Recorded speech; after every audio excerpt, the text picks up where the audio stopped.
Welcome, everyone. I'm Tom Farmer, and you're listening to Health Talks. We want to share information between patients, employers, and doctors. Together, we can all make healthcare more accessible for everyone. So every Wednesday morning at 8 a.m., let's spend 6 to 8 minutes on the most talked about issue of the week. Hi, everyone. So today's topic is healthcare as a human right. And the big question is healthcare a human right? Now, this is going to be a short one because this is really a philosophical question. Now, I know I'm going to get you excited one way or the other. I am going to tell you, though, the answer is no. Healthcare cannot be a natural or human right.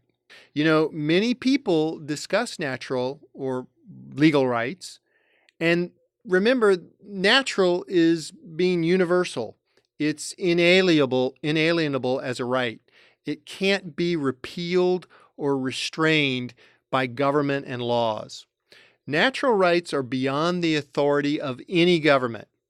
Natural human rights are almost exclusively, not even almost, they really are exclusively negative rights rather than positive rights. And what I mean by that is, and let me actually give you an example.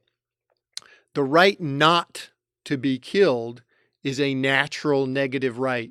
Wow, that sounds funny. That's so negative. But anyway, it is a negative right.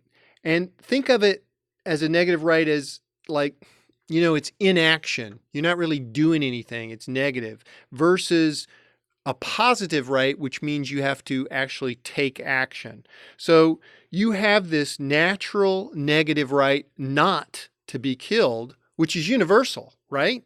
So no one has to take any action to provide that right to you. It's like the only thing I have to do is not take an action to kill you.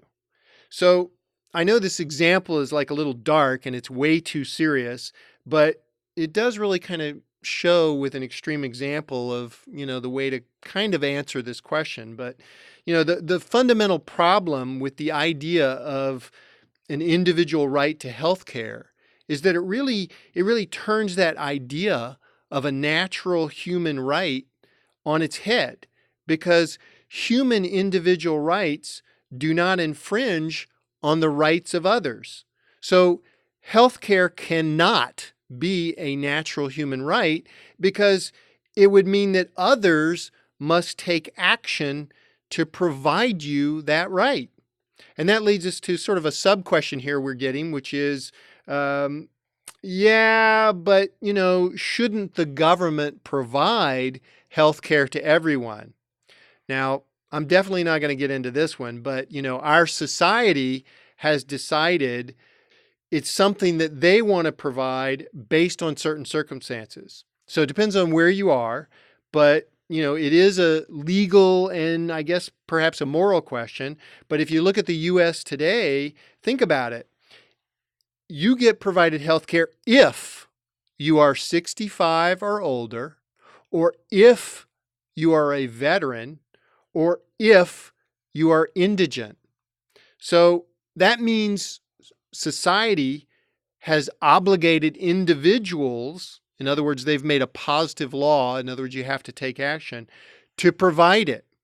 So our society in the U.S. has determined in these cases it's good for society to require others to cover the costs of basically the old, people 65 and older, the veterans, people who've fought in wars for us and probably gotten injured, and then the poor who simply, can't afford to pay it.